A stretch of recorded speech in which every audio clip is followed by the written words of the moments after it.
Hello, hello, hello. Once again, here we are, farting around. Um, got a little water here, and I got a little CRT. This is our 1341 again, and I just wanted to go over kind of the rest of deflection, in a sense. Let's see. I've got, normal scans where it's supposed to be, according to the service manual. So I wanted to double check Underscan. Now, not sure how far I can push this, right? Let's put it in Underscan. Boop, there we are. It's quite underscanned, actually. For normal purposes, this would be very underscanned. It might be helpful in some situations. You might find that you'd want to not set it up like the service manual. You might want to use underscan mode to just reveal enough to not cut off a lot from Dreamcast or Wii or something like that. So,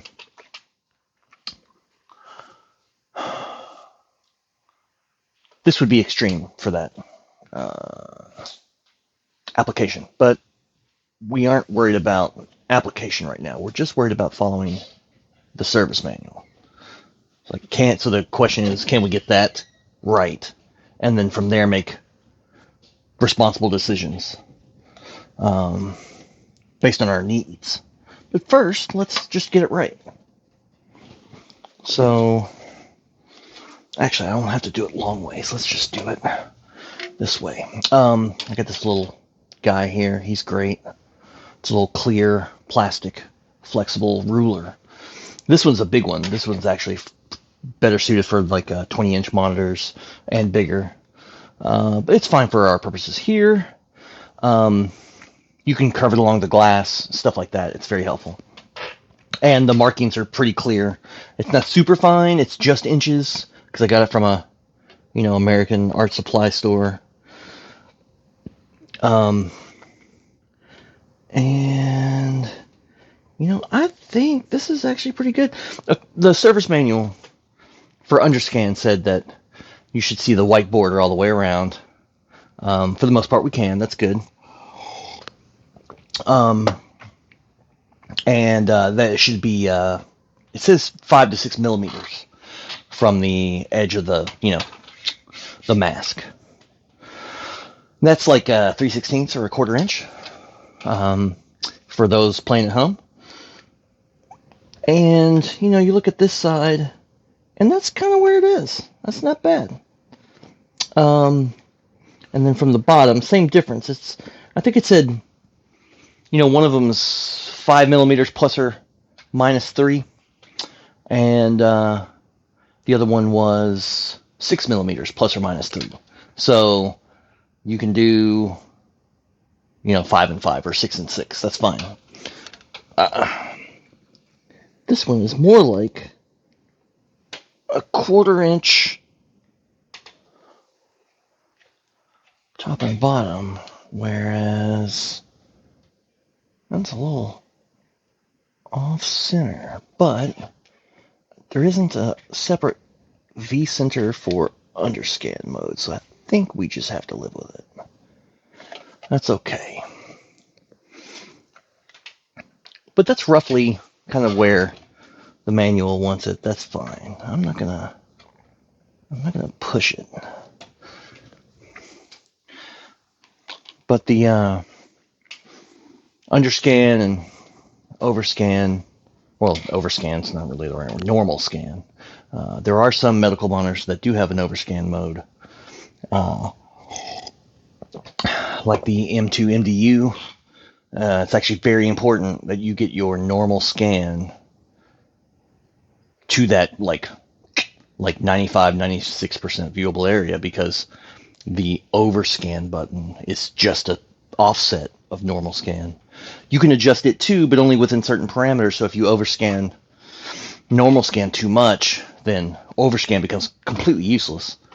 And it actually would be really handy for some older games. If you just want to not have pillar bars on the side, you could just hit the overscan button. You're all good. One thing to keep in mind here is the question about whether or not overscan and underscan influence each other. Now, on newer monitors, I don't think it does. And on this one, it definitely does one direction. So you might say we could make this a little bit smaller. Underscan horizontal.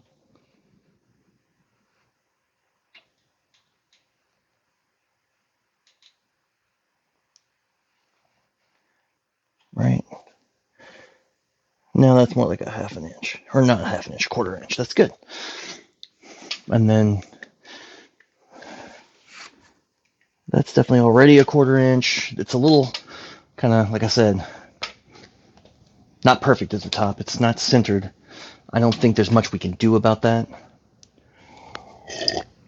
Especially after recapping the entire thing, almost. I mean, every single high caution and fail ESR cap that I tested was replaced. So it's not getting any better, kids. That's for sure. But I did adjust to horizontal. So the question is, did that affect normal scan? And it looks like the answer is no. But if I do normal horizontal, let's take normal all the way out to 1. Right? 1's gone. Underscan again. Measure this again. And we're back to less than a quarter inch. Now it's very subtle. It's very, very subtle. But it does influence it. So you have to keep that in mind.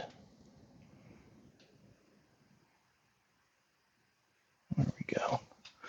So we got that where we want it. Now, what I really wanted to discuss was the geometry settings for this machine, because it really only has 4.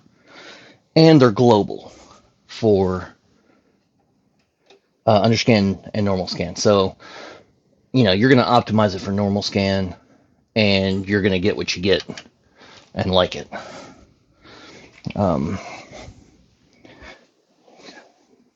You might be able to make an argument for maybe some adjustments in convergence on this thing. I haven't broke out the microscope or anything, but as far as from my video pattern generator, it looks fine. And I could get in. I could break out the microscope and go ham on this thing, but nobody's paying me to do that, so we'll see how it looks first. But on this machine, there's only 4 settings for the geometry. There's a 5th sort of setting, but it has sort of a different, it's part of a different family, I guess might be the way you say it. It's actually supposed to be set first. I probably should have not messed with this, but let's break out the ruler real quick. I want to see how big is a bottom square and how big is a top square. They look a little squat. I think the linearity's off on this guy.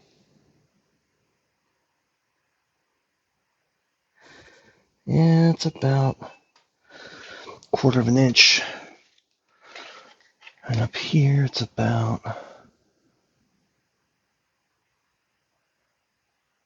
well, certainly more than 1/4 of an inch. So Let's do that first. V linearity is right next to V center. V center, there's a big oversized blue one inside. That's V center. Right next to it is V linearity. Linearity is the relationship between, I suppose in a sense, how fast the lines are being drawn, at the beginning and end of the frame versus the middle, right? So in relation to what you're looking at on screen, are these squares down here the same size as the squares up here, and the same size as the squares up here? So we're going to turn this thing, and you'll see how it gets deformed moving it around. See? Neural.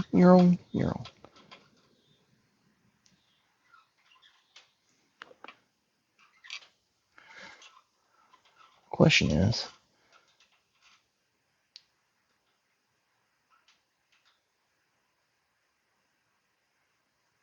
is, I guess the question is, can I eyeball that? And the answer is probably no.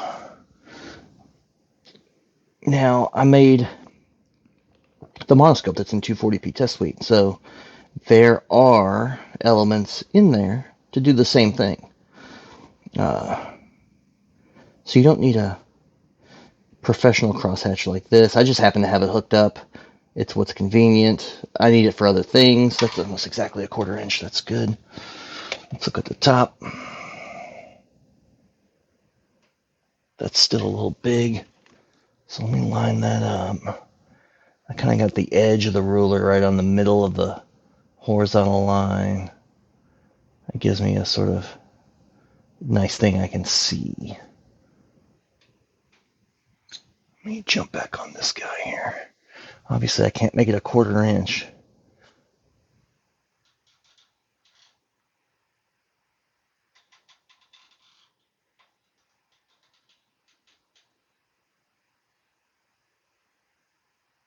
See if that changed the other one. Of course, now it moved. That's very funny. You talk about whether or not V-center was off. The vertical linearity will change the center line, which means I may have to readjust that. The next guy should be okay, though. Let's see what he says.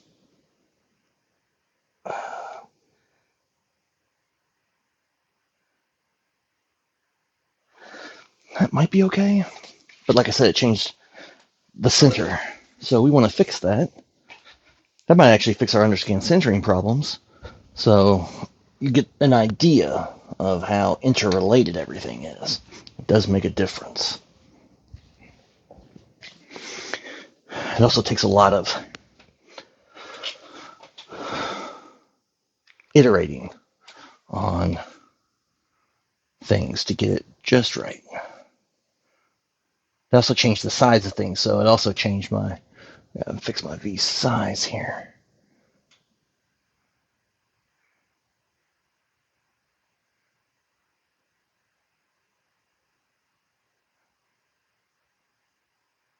That's good. That's good. I like that. Now, we're already here, so what we can do is check these. Bigger squares.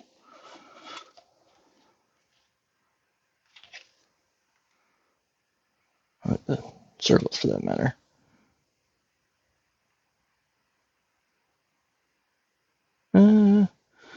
Just over 2. Let's see how this one is. Assuming I've cut off the same amount. Yeah, it's about right. I think that's better. Now, the real proof is in the vertical scrolling pudding. So if you want to really be certain, vertical scroll test in 240p test suite is great. Now the vertical grid scroll test, I think eventually we were going to get it to be able to animate slower, which helps a little bit, because I think it, by default in the old versions, it scrolls fast enough to almost become like a optical illusion. Now you might be able to detect, the what would you say, the sort of ununiformity of the image, even inside the optical effect of it scrolling at that speed. But it does help to slow it down a little bit. So I think we worked on that. You may see it in the future. But you can tell when something's scrolling vertically, you can see it sort of grow and shrink. If that's happening, the linearity's wrong. And you got to get in there and figure it out. But once you do get it scrolling smoothly from top to bottom without any sort of weird deformations, you're going to have to fix the vertical center. And let's see if Underscan is in better shape now, because I bet it is. Yeah, so that's more like a quarter there. And it's still not quite right. But beggars can't be choosers. It still looks great. And it's very straight in normal scan. And like I said, you can play with this a little bit. What you would find, say, on a lot of video games at this amount of viewable area, which is about 95 or 96% viewable area, where most video game systems produce an image inside the NTSC zone that's only about 91% width, regardless of how many lines it draws. It can draw 224 lines, it can draw 240 lines, 239, doesn't make any difference how many lines it draws. It's how wide those lines are. And currently, you can see 95, 96% of the full video image. And that's the way it's supposed to be. But if a video game system is only 91 or 90, maybe 92%, then you're going to have thin little black bars on the sides of the screen. And that's, on a professional monitor, that's a sort of a tough titty situation, to put it as mildly as possible. You can overscan it more. But the question is, what is the tolerance for overscanning on your particular monitor? And I suspect it's not very much. If you look at a service manual for a BVM, like the highest of the high end, monitors, and some of those things were 20 grand, 30 grand, 40 grand, brand new, right? You had to be, a huge TV studio with a small team of engineers and technicians to keep these things perfect all the time, right? It does make me wonder how much those teams strove for and how much they fell short and how much they were, sort of compromised by the normal interactions of different departments in large companies. But you could have it perfect. And the tolerance for those monitors was 10%. And I'm pretty sure you're talking a certain range. Not just any 10%, right? We're talking the video 10%. So down to the low end overscanning CRT would be that 91%, maybe it's 88%, something like that.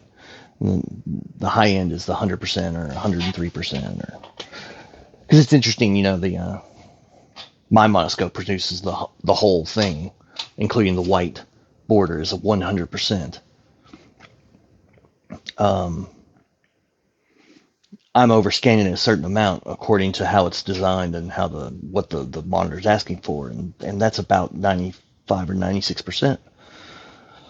But I think at the zero hash mark, you wouldn't still be at 100%. You have to get all the way to all of the white border to be at 100%. So,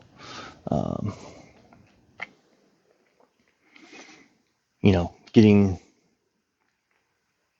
down to the low end of its 10% tolerance, you're going to stress out the deflection circuit at some point. I don't know what that point is.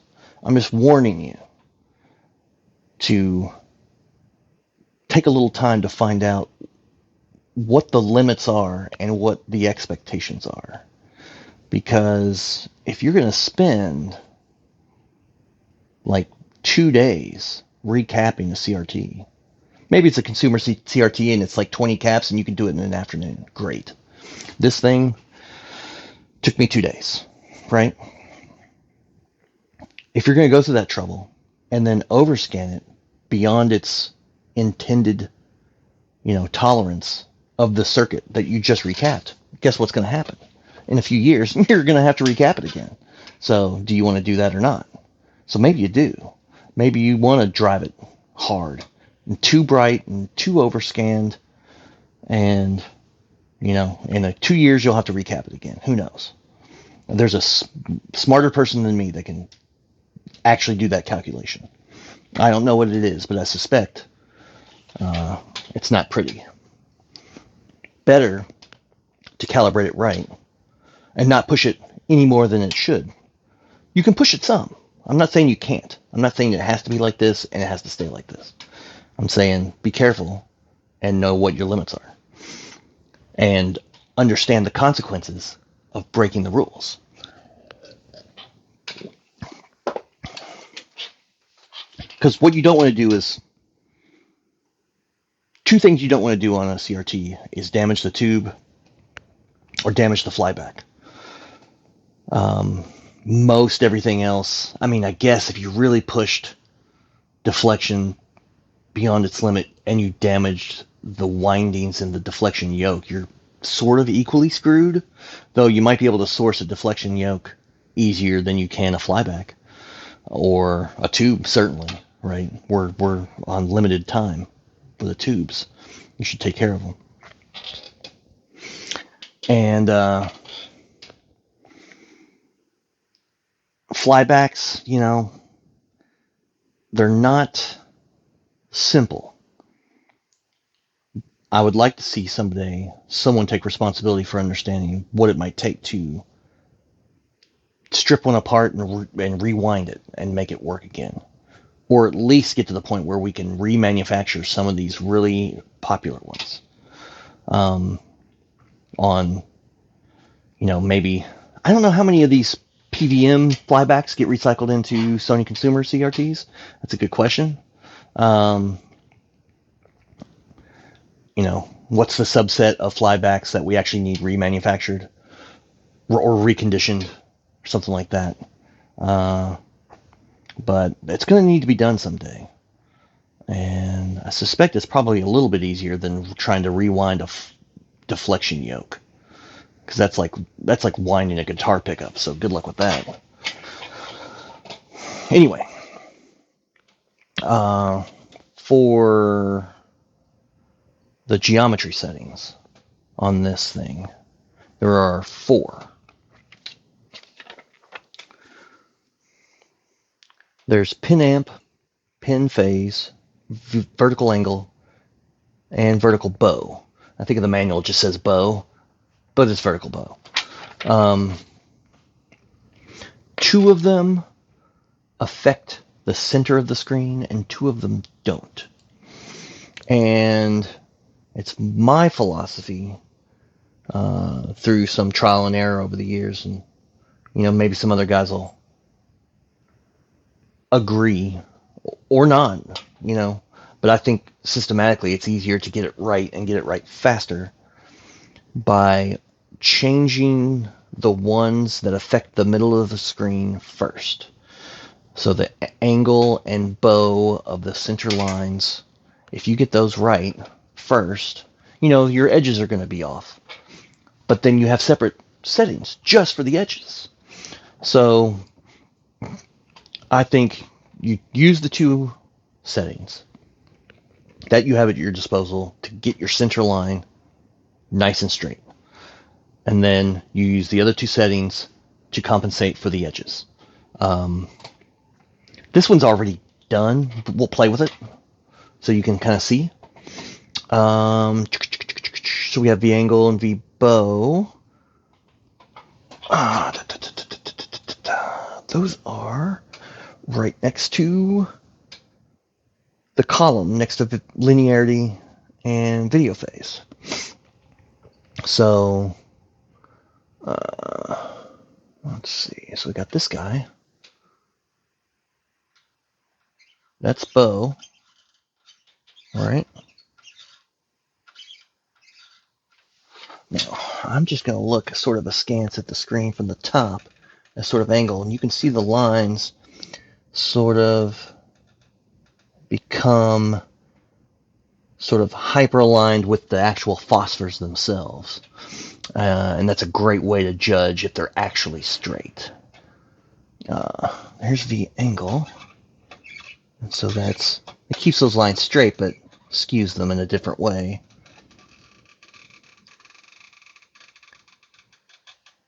That's good.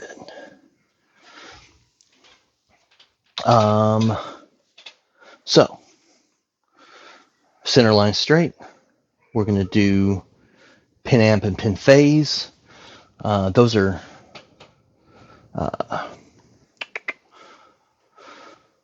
well, your sort of first cluster of 4 knobs in the back, horizontal size and vertical size, and then underscan horizontal size and vertical size. So those first 4, and then the middle 4 are the geometry, and then the 4 on the right are the esoteric ones: linearity, video phase, horizontal blanking, and vertical center. So that's a great way to sort of compartmentalize them in your mind. The first 4, size; the second 4, geometry; and the third 4, quite frankly, should probably be done before you do the other ones. So keep that in mind. A good thing my neighbor's dog is very excited about CRTs, so we're very lucky to have her. Let's see.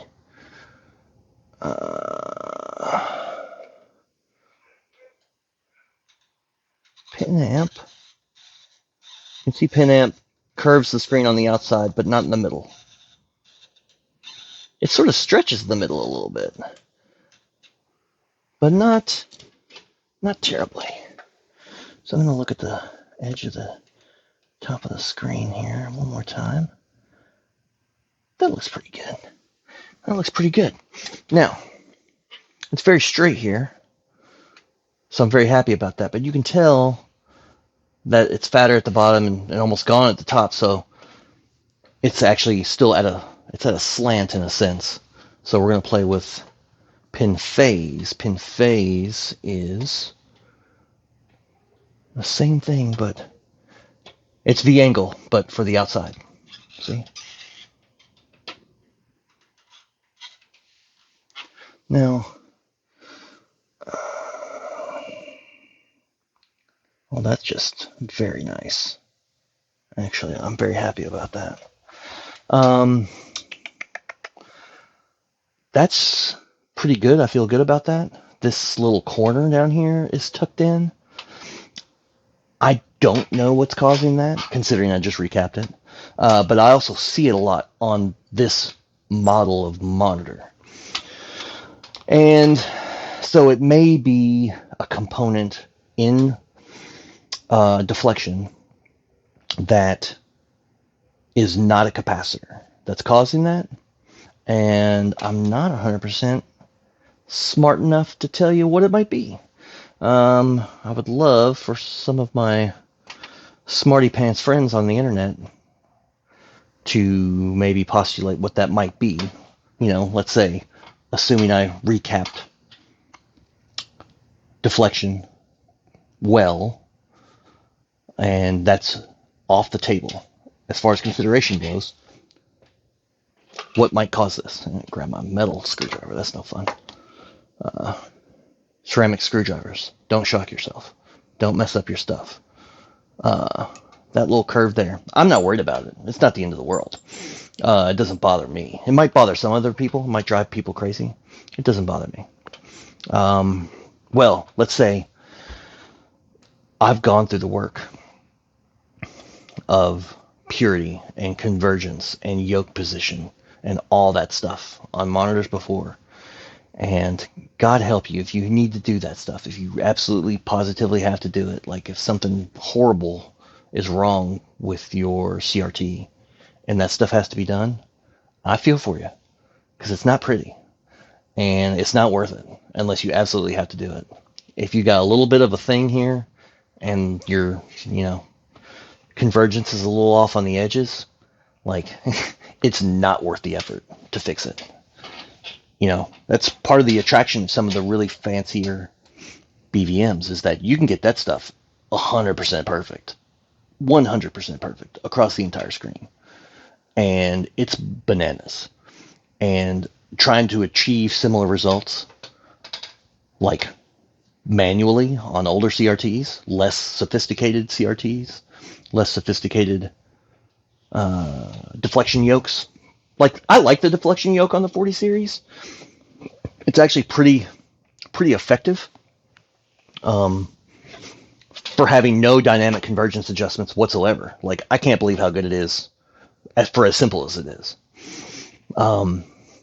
Like a 54Q, an M2, probably an L2, and the N series, they all have ostensibly like very similar tubes and practically the exact same yoke, and I hate them all.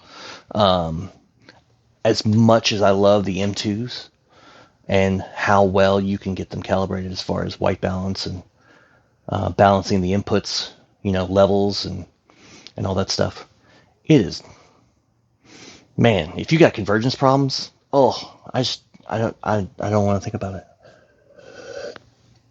But yeah, this is good. So very, I've rambled, and that's fine, and we're at 30 minutes, so I should stop. But for this monitor, you have those 4 settings. Most monitors have those 4 settings, and sometimes they have additional settings.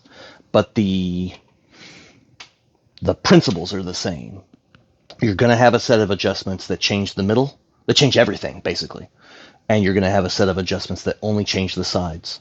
So you should get your center perfectly straight, as well as you can manage, and be careful not to let your eyes play tricks on you. Use objective things, use rulers, use, different angles to tell that the lines are straight.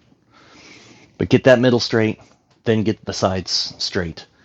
And, one thing to keep in mind is if you follow all those things and you do as best as you can, and you still have problems, failing to calibrate is an indication that a repair is required. So maybe that's when you decide that it's time to recap. Maybe that's when you decide that it's time to, look at other issues. So I'll leave it there.